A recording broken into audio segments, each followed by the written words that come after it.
Prepare aí já a sua hashtag VisãoCNN com a sua pergunta, porque o nosso convidado agora é o vice-governador de São Paulo, Rodrigo Garcia. Vamos esclarecer as suas dúvidas, então pode mandar pergunta. O vice-governador já está preparado para respondê-las também. Agora, eu pergunto para o senhor sobre essa vontade dos empresários, do setor de bares e restaurantes, de estender o horário de funcionamento, principalmente durante a noite, até às 10 da noite, que é o horário em que as pessoas mais buscam esse tipo de serviço. O senhor, e o governo pretendem atender a esta demanda? Uma boa tarde, bem-vindo. Boa tarde, é um prazer falar com todos os telespectadores da CNN.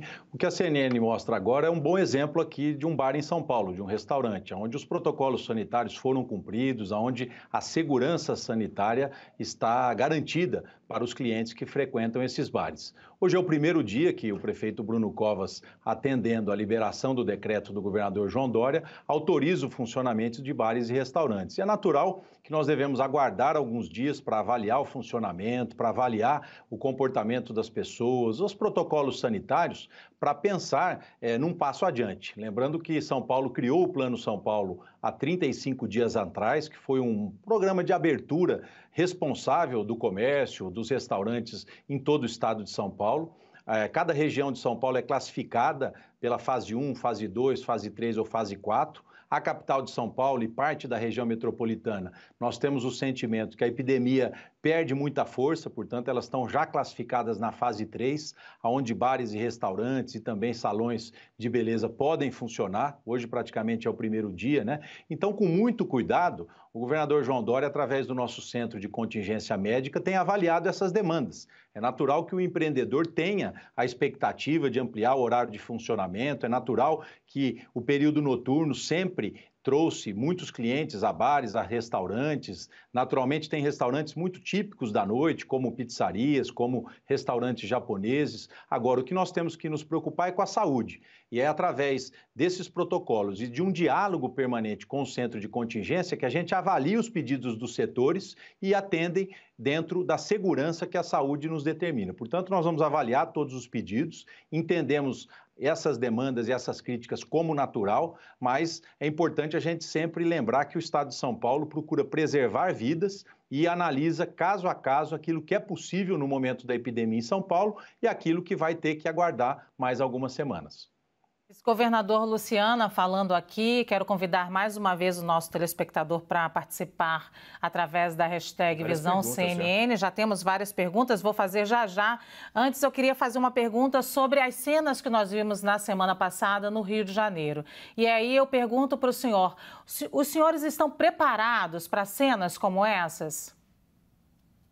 Olha, Luciana, nós estamos muito atentos. Tanto é que na semana passada nós fizemos uma blitz educativa com a Vigilância Sanitária do Estado e da Prefeitura no comércio no centro da cidade de São Paulo. Orientamos os prefeitos do interior para que essas blitz educativas possam ser feitas, para que a população entenda que a epidemia não acabou em São Paulo. Ela perde força na capital, continua grande no interior e a nossa expectativa é que ela vá também deixando o interior nas próximas semanas. E se nós tivermos uma convivência inteligente com o vírus nesse período, com a epidemia, São Paulo vai sair no próximo mês da fase mais aguda e poderá voltar ao normal. Agora, nós não podemos relaxar, achar que a epidemia foi embora e, de alguma maneira, acreditar que a vida voltará ao normal. Hoje nós temos o que talvez seja mais importante para enfrentar a epidemia, Luciana, que é uma quarentena comportamental. As pessoas usam máscaras, as pessoas têm o distanciamento físico, elas percebem o quanto isso é importante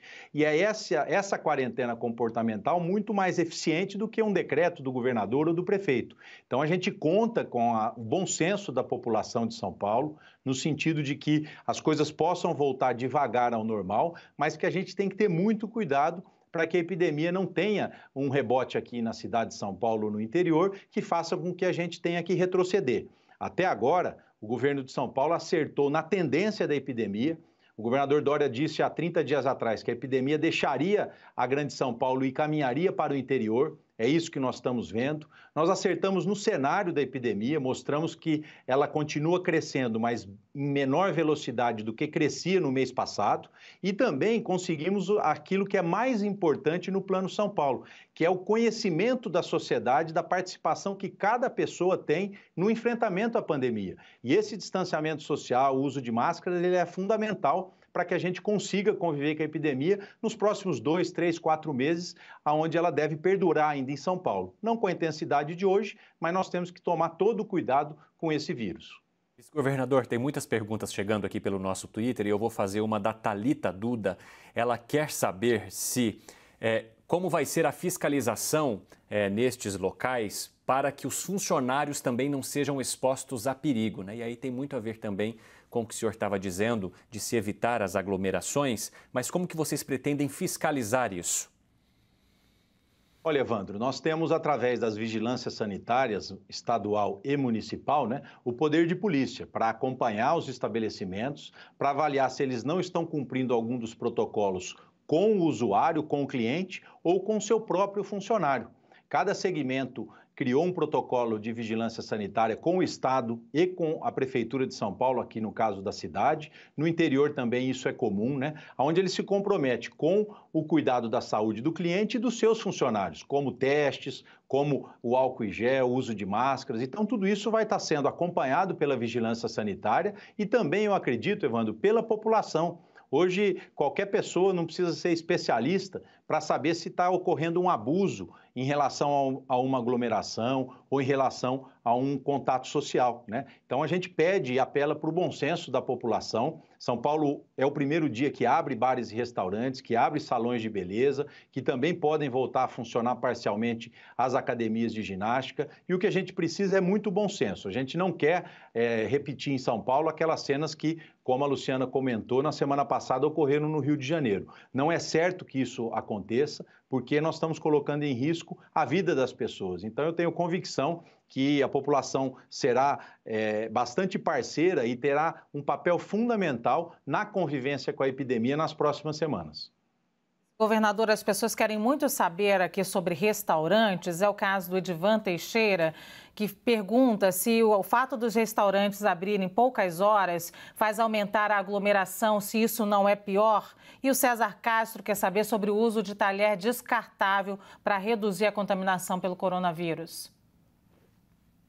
Olha, a questão do horário, nós discutimos muito com o Sindicato de Bares e Restaurantes. É óbvio que eles queriam um horário maior, sob essa ótica de que talvez um horário maior de funcionamento teria um espaçamento de clientes, Mas a ótica da saúde foi justamente evitar provavelmente o almoço dos funcionários do restaurante, por isso abrir um período só e não os 2 períodos. Tem também a questão do fluxo de pessoas, Os restaurantes estão autorizados a funcionar com 40% da sua capacidade de atendimento. Ou seja, são protocolos detalhados, que a gente espera agora ver o funcionamento, de como as coisas estão indo. Os bares e restaurantes dentro de shopping têm um horário vinculado ao horário de shopping, o de rua vinculado ao horário da rua, ou seja, nós estamos ainda no primeiro dia de testes e de avaliação de como as coisas correrão nos próximos dias, E em relação a talheres de plástico, nós vimos aí na reportagem da CNN o próprio cardápio, com o QR Code, Nós estamos avaliando uma forma de aperfeiçoar esses protocolos. Nós não podemos também fazer com que o funcionamento tenha um nível de exigência tão grande que encareça muito o custo dos restaurantes, mas nós podemos também relaxar e relativizar a questão da saúde pública. Então, o bom senso e principalmente a orientação do nosso centro de contingência é quem vai nos dizer qual é o melhor caminho. É natural que o talher descartável tenha menos risco de contágio do que o talher reutilizável, mas nós sabemos também que uma boa higienização do talher utilizável evita e anula a perspectiva de vírus, Então, eu acredito que é o bom senso e a atenção da população, Luciana. Quando você vai a um restaurante, a um bar, observar bem se esses protocolos estão sendo cumpridos. Se não estão, podem denunciar para a Prefeitura, para o Estado, para que a gente possa agir com o rigor da lei, mas sempre procurando orientar o pequeno empreendedor, o empreendedor nesse momento. Nós estamos vivendo algo que a gente nunca viveu. Portanto, é fundamental nós termos paciência, e também resiliência em relação a esses temas, né? Não adianta a gente chegar com a mão forte do Estado, querendo apenas multar, e sim orientar. Nós temos que passar juntos por essa pandemia e é isso que o governador João Dória, toda a coletiva de imprensa, procura chamar a atenção das pessoas, né? Não é só o Estado institucional que vai enfrentar a epidemia. A sociedade tem o papel mais importante do Estado no enfrentamento ao coronavírus. Vice-governador, o senhor já falou um pouco sobre isso, mas nós temos mais dúvidas, como a do Eurico Monteiro, né, que falam: se a capital é o epicentro e já está numa fase mais avançada, por que o interior, que embora esteja avançando, mas tem menos casos, continua numa fase vermelha, por exemplo? O Plano São Paulo, Evandro, ele mede duas coisas. Ele mede a capacidade de atendimento na rede hospitalar, porque afinal de contas você faz uma quarentena, você cria restrições para que o vírus circule menos e para que as pessoas que ficam doentes e precisam de um atendimento médico tenham esse atendimento médico.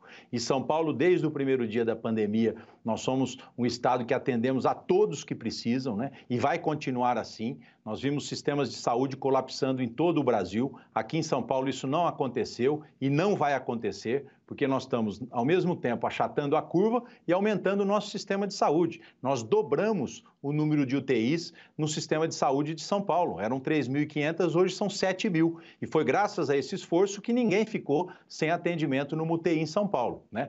Então, quando nós fizemos o Plano São Paulo, nós dissemos: a epidemia começou pela capital e Grande São Paulo e ela vai caminho ao interior.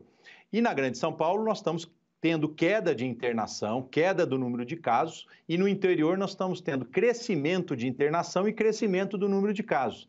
Às vezes, você vai numa região do interior de São Paulo e 10, 20, 30 casos, eles são significativos se a região tem poucos leitos de UTI. Então, o que nós fizemos? Olha, nós administramos uma rede estadual. Se alguém do interior tiver necessidade de um leito de UTI e na sua região tiver 100% ocupado, nós vamos referenciar esse paciente em outro local, mas nós precisamos dessa quarentena no interior, né, dessas medidas mais restritivas em grande parte do interior, para que a gente não tenha uma explosão da epidemia.